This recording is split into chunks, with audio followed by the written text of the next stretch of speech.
The Night Before Christmas by Clement Clark Moore, illustrated by Kennedy Spyron.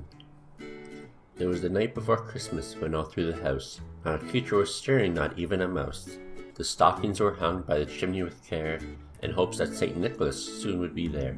The children were nestled all snug in their beds, while visions of sugar plums danced in their heads, and Mamma in her kerchief and I in my cap had just settled their brains for a long winter's nap.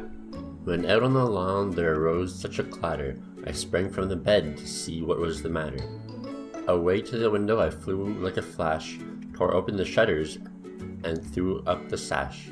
The moon on the breast of the new-fallen snow gave the luster of midday to objects' glow. When what to my wondering eyes should appear but a miniature sleigh and 8 tiny reindeer, with a little old driver so lively and quick, I knew in a moment it must be Saint Nick. More rapid than eagles, his courses they came, and he whistled and shouted and called them by name. Now Dasher, now Dancer, now Prancer and Vixen, on Comet, on Cupid, on Thunder and Blitzen. To the top of the porch, to the top of the wall, now dash away, dash away, dash away all. As dry leaves before the wild hurricane fly, when they meet with an obstacle mount to the sky. So up to the housetop the courses they flew, with the sleigh full of toys and St. Nicholas too. And in a twinkling I heard on the roof the prancing and pawing of each little hoof. As I drew in my head and was turning around, down the chimney St. Nicholas came with a bound. He was dressed all in fur from his head to his foot, and his clothes were all tarnished with ashes and soot. A bundle of toys was flung on his back, and he looked like a peddler just opening his pack. His eyes how they twinkled, his dimples how merry, his cheeks were like roses, his nose like a cherry. His dry little mouth was drawn up like a bow, and the beard of his chin was as white as the snow. The stump of his pipe he held tight in his teeth, and the smoke encircled his head like a wreath. He had a broad face and a little round belly that shook when he laughed like a bowl full of jelly. He was chubby and plump, a right jolly old elf, and I laughed when I saw him in spite of myself. A wink of his eye and a twist of his head soon gave me to know I had nothing to dread.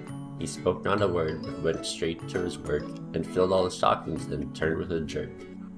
And laying his finger aside of his nose, and giving a nod, up the chimney he rose. He sprung to his sleigh, to his team gave a whistle, and away they all flew like the down of a thistle. But I heard him exclaim, ere he drove out of sight, "Happy Christmas to all, and to all a good night."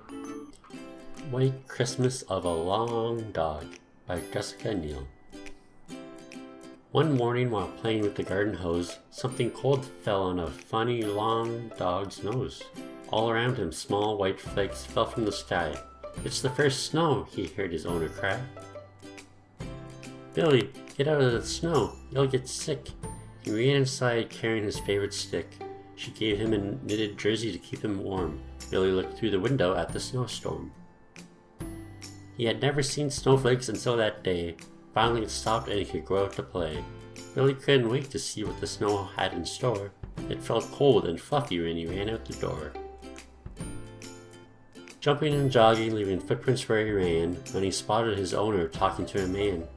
As Billy got closer, something looked weird. The man didn't have a nose or a manly beard. She was building a man made only of snow. He had a body, a head, and even a toe.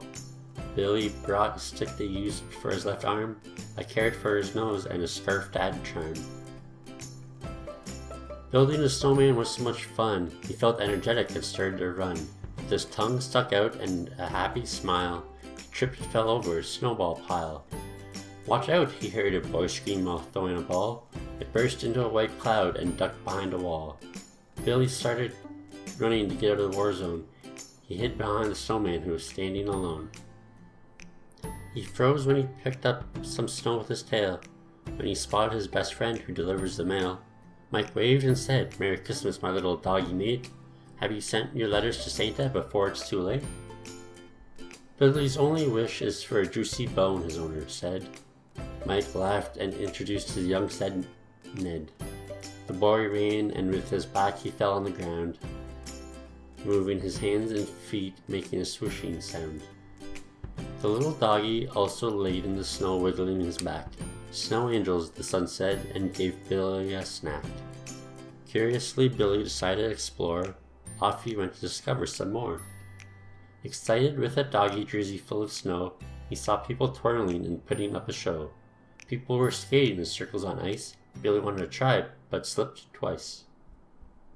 Ice skating was dangerous till he bumped his head. He will stick to making snow angels on the ground instead. Next to the ice rink, a group started to sing Christmas carols so wonderfully enchanting. Next to the singers stood a man dressed in red. He had a big stomach and a hat on his head. His name was Santa, and he was ringing a bell. Billy sniffed his leg, it had a sweet smell. In the streets adults rushed to get things done, shoveling snow, shopping, and all things fun.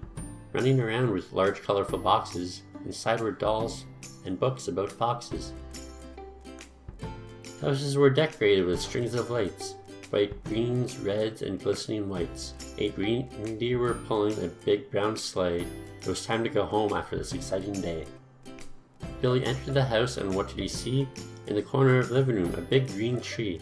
His owner was having candy and colorful balls. He helped her hang big red stockings on the walls. Feeling a bit cold, he curled up in front of the fire. Their Christmas tree was really something to admire.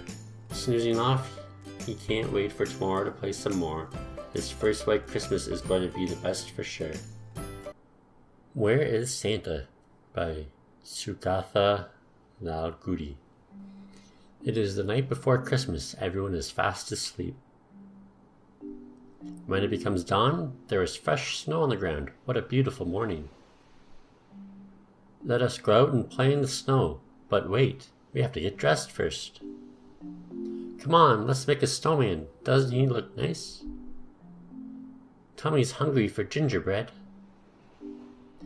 Grandpa, here's a gingerbread man for you too. It's time to get the Christmas tree inside. Let's decorate the tree now. Something is missing. What could it be? Yes, candy canes. There. Our Christmas tree looks so shiny and bright now. Phew. How about some rest? We could read a book. Yum. Grandma has made Christmas pudding. But when do I get my gift? I will have to wait till morning. It is time to sleep now. It is Christmas morning. There are gifts for everyone. Yay, here are my gifts. Ho ho ho, I got a sled too. Whee! Snow sledding is so much fun. The joy of giving is even better. I love Christmas. How about you? If you liked the story, give it a thumbs up below. And if you didn't like it, give it a thumbs down. Subscribe if you want to see more, and I'll see you in the next one.